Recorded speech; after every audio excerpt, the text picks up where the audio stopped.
A hush fell over the diner as the gay-head man stood, eyes fixed on her arm. His hand trembled as he pointed to the faded tattoo. Beneath her sleeve, everyone watched, confused, until he rolled up his own sleeve and revealed the same mark. The laughter stopped. The men who mocked her looked away, faces pale. They had no idea who she really was or what she'd survived. This isn't just a story about scars, it's about what happens when the truth finally surfaces. Welcome, story lovers. Where are you watching from? Comment your city every morning at 6 o'clock a.m. Kesha tied her apron, tucked her notepad into her pocket, and stepped into the modest diner on the edge of town. She wasn't just a waitress, she was the soul of the place locals knew.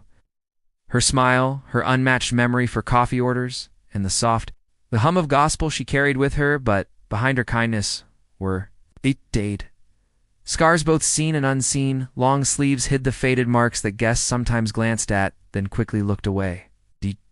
She didn't explain, and no one asked.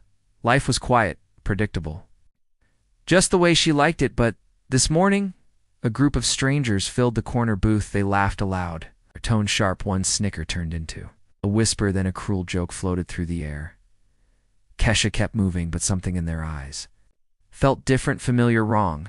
She didn't know it yet, but her past had just walked through the door. The laughter from the corner booth grew louder. Mina.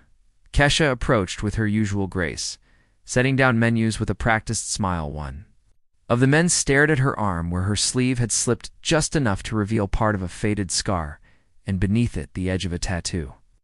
He leaned closer, eyes narrowing, and whispered something to the others.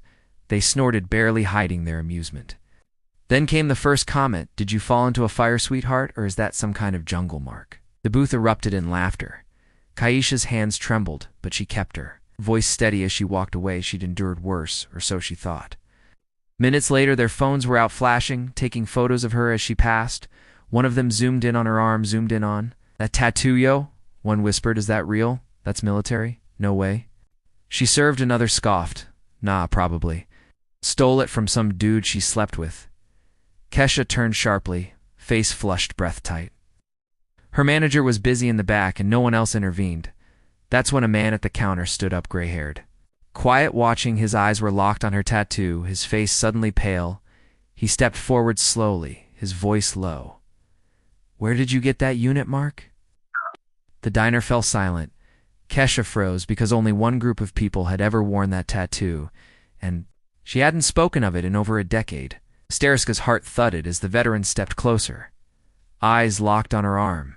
That's the 121st Medevac unit, he said, voice trembling. The room held its breath. One of the men from the booth scoffed. She probably faked it, but the veteran didn't laugh. Instead, he lifted his sleeve, revealing the same tattoo aged in ink. Only 12 of us survived that ambush in Kandahar, he said. One of them was a field nurse, saved my life while bleeding out herself. He pointed at Kesha. That was her. The men's faces drained of color. Silence steeper than shame settled over the diner. And in that moment, after years of being ignored, judged, and ridiculed, Kesha was finally seen not as a scarred waitress, but as a hero. Dear audience, if you're enjoying the story, don't forget to give it a like. It really helps. The veteran stayed for hours sitting at Kaisia station, telling anyone who would listen about the battlefield nurse who refused to abandon the wounded. Word spread fast. The men who mocked her left in silence, no apology, just shame clinging to their steps. But Kesha didn't need their words. For the first time in years, her scars weren't symbols of pain, they were proof of courage. Still, the question lingered, why did it take a white veteran's voice for her truth to matter? Her story is one of many stories erased, dismissed, or doubted simply because of the skin. They live in how many heroes walk among us unseen. Thanks for watching. Subscribe to our channel for more powerful stories and new videos.